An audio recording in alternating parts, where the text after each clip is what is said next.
One of the other good things with this system is if you go to your music and click on there, if at the bottom there's a red triangle with 3 red circles, and you see there BT radio is ticked. If it's not for any reason, just tick it, and then we go to source. So source button, input aux, Barry's iPhone, turn it up.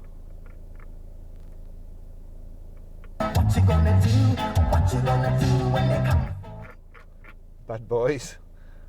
Also, there's that button, or you can use this source button here on the radio.